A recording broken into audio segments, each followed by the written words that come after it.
May nga po, Negros. Ini ang Digicast Negros X. Ang nagapangunang napulog ka mga balita sa isla sang Negros ang amo ni gadulong sa inyo. Update ninyo kami via Facebook, YouTube, kag sa Kika Channel 11. Kag mapatian mo kami live sa FM station nga 91.1 FMR Bacolod. Kag yari na ang top 10 nga mga balita sa Negros subong adlaw. Mayor Abdi Benitez gitpaginwala nga ginabayaran ang mga nagapirma sa petisyon para sa charter change. Duwa ka mga NPA patay sa encounter sa La Castellana. 17 anyos nga naghimo sang clone Facebook account ni Vice Mayor Elcid Familiaran, nagapangayo kayo sang kwarta sa iya mga kakilala. Mas matugnaw pagigidapya sang hangin mabatsagan sa masunod nga semana. Kag sa good vibes, Barangay Singkang Airport nagpatuman sa clearing operation, mga dalan naghawan. Inatanan sa Digicast Negros X. Sa number 10,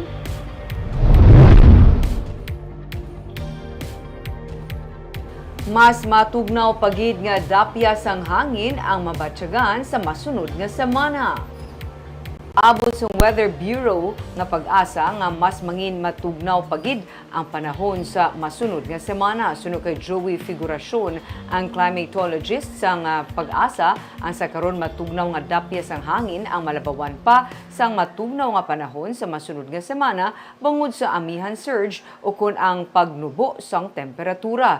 Sa Enero 11, na-record ang pinakamatugnaw nga temperatura nga nagdangat sa 12.1 degrees Celsius sa La Trinidad, Benguet. Sa karon ang northeast monsoon o kung hangin amihan ang nag-apekto sa Luzon kag Visayas. Wala naman sa may nakitaan ang pag-asa nga weather disturbance sa sulod kag sagwa sang Philippine Area of Responsibility tubtub sa weekend.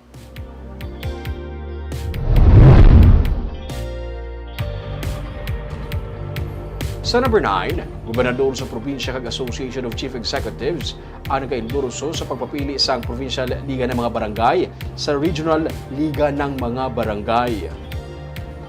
Nagpakikita kay sang aga si Liga ng mga Barangay President Negros Occidental Chapter Richard Julius Sablan upod kay Negros Ace President Mayor Javier Miguel Benitez kay Governor Eugenio C. Lacson para maghingi sa endorsement sini para sa Regional Liga ng Barangay. Sunod sa kay Mayor Javi, naghatag sa suporta ang gobernador. Natalana naman nga magbisita sa iban nga mga probinsya sa Western Visayas sa Sablan kag Benitez. Sa karon wala sa may ginalantaw nga contender sa position. Kung matigayon ini, ang mauna nga tion nga gikan sa Negros Occidental ang magapamuno sa Regional Liga ng mga Barangay. First time in Negros, most probably muna. And for the program sa aton government today, ano naman ako sa Iloilo. For the region is really. So Mayor, full support ang ACE? Full support on ACE, yes, definitely. This will be the first time that, if ever, that the regional president ng Liga ng mga Barangay will come from Negros Occidental. And we've been working together, Negros ACE and through the Liga ng mga Barangay Provincial. We spoke about this already, things that we want to push for the regional level because I think the LGUs should work hand in hand with their barangays.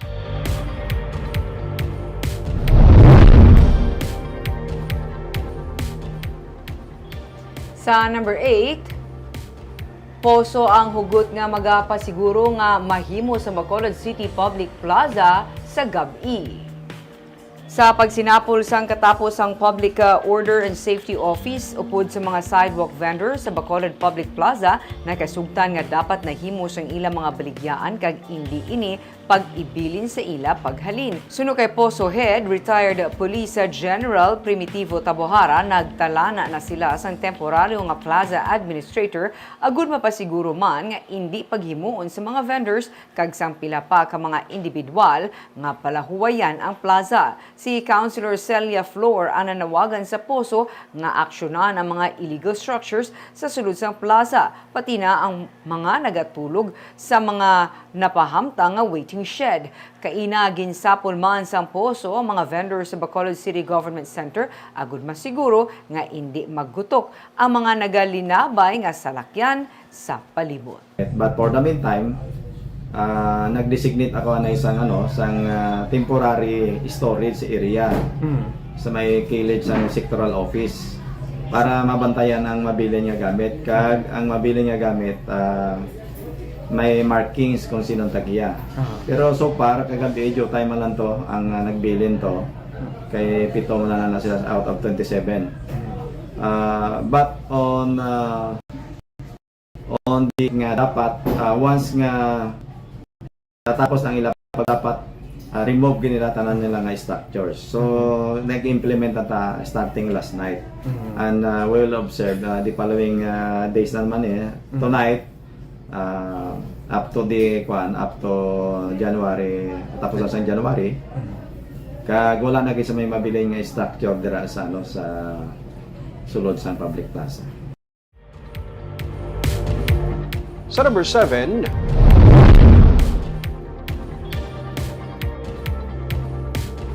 SM Prime Holdings magasugod na sa pagpangudal sa ilang township project sa Old Airport sa Bacolod City. Nag-apply na sa Resolution of No Objection ang SM Prime Holdings sa Barangay Singkang Airport sa Bacolod para makapangudal sa ilang 20 hektaryas nga nabakal nga duta sa Old Airport sa Bacolod. Sunod sa kay punong Barangay Attorney Cesar Distrito, magasugod na abi ang SM sa pagpangudal sa ilang propiedad para sa ginaplano nga township project. Ugaling, may 36 ka mga pamalay nga mga inapektado sa proyekto bangod nagapuyo sila sa sulod mismo sa propiedad pero nasugilano na sila ni distrito kaginpahangop sa mga mangin benepisyo hindi lang sa barangay kundi sa bilog nga syudad sa ginaplano nga proyekto. Gintagaan ang mga pamilya sa financial assistance gikan sa SM kag syudad sa Bacolod. Tubtub na lamang sila sa bulan sa Marso sa among nga lugar kag voluntaryo nga magabiya. Damlag pa, ginanunsyo sang SM ang plano nga township project sa area nga nagalakip sang mall, high-rise condominium units kag iban pa nga mga buildings sa among nga area. You have to look at the benefit that the city will will gain from it. Siling ko, imagine nyo, mapatindog diri sang business center, sang plano mga malls, mapatindog sila sang hotel, sang mga call center, which will now it will result to silang ko job generations of thousands of Bacolodnon and Negrosanon.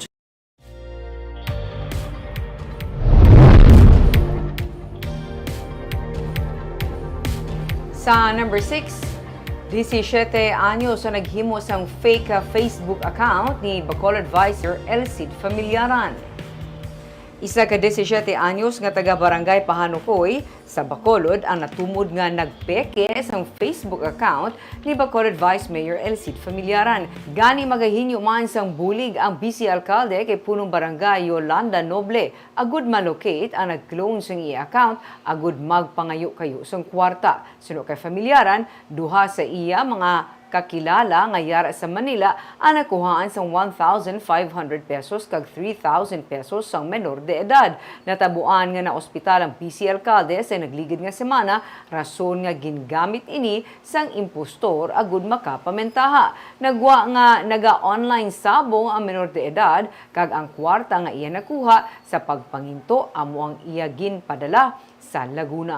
Tuyo sa BC Alcalde nga magpasakas ng reklamo angon sa identity theft batok sa menor de edad. Identity theft ini with a penalty of below 10 years imprisonment and a fine of 100,000 to 500,000. Only that, Okay. Na minor siya. In fact, birthday kagapon.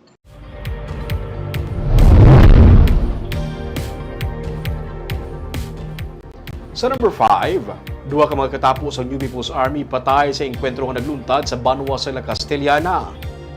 Patayin duha ka mga ginaligar remnants sang nadismantle na nga Central Negros 1 sa New People's Army sa maka-engkwentro sang 62nd Infantry Battalion sang Army sa Barangay Sag-ang sa La Castellana pasado na 6 kiinasang aga.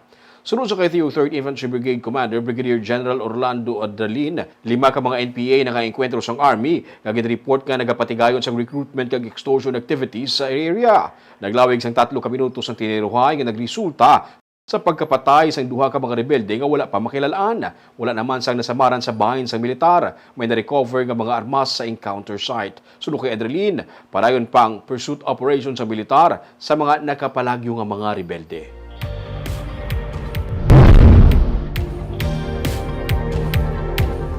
Sa number 4, One-stop shop sa mall para sa mga nag-renew sa ilang business permit ang tubtub na lang sa Enero 20. Malapit na sa 10,000 ang mga business registration applications ang nabaton kag ginaproseso sa business permits and licensing office. Sumugod nagbukas ang one-stop shop sa Ayala Capital Central. Sunod kay BPLO Head Stella Rayos, ila na ginatinghuan nga mapasanyog ang internet connection sa sulod sang mall agud man maserbisyohan ang mga applicants online. Nagalao man si Rayos nga magsaka pa ang kadamuon sa mga applicants antes magtakop ang one-stop shop sa Enero 20. Sarang maka-avail sang 10% discount sa ilang business tax ang mga negosyante nga maka-fully pay antes sang deadline. Sa records ng BPLO, nagsaka sa 8% ang kadabuon sa business permit applicants nga naglabot sa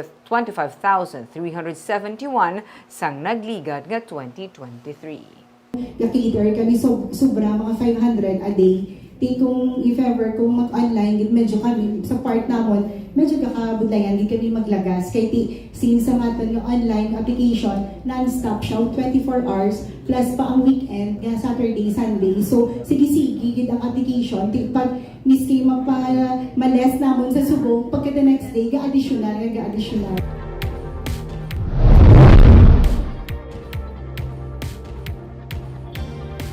Sa number 3, pag-ibig ang nataranang ang magpasaka sa ilang monthly savings rate sang ilang mga miyembro.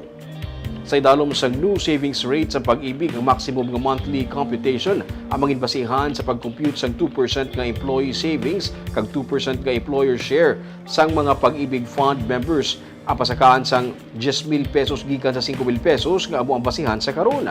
Nagakasayuran nga ang monthly savings sa pag-ibig fund member sa employee share kag employees counterpart ang mangin 200 pesos sa tagsa kagikan sa tig 100 pesos. Ginapaabot ang nga ini ang ipatuman sa madason nga bulan.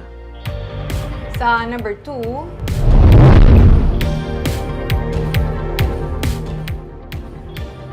15 ka mga alkalde sa probinsya ang pabor sa charter change. Samtang may ginapatigayon gidman nga signature campaign para sa People's Initiative, pero ini ang ginapamunuan sa mga pribado nga grupo.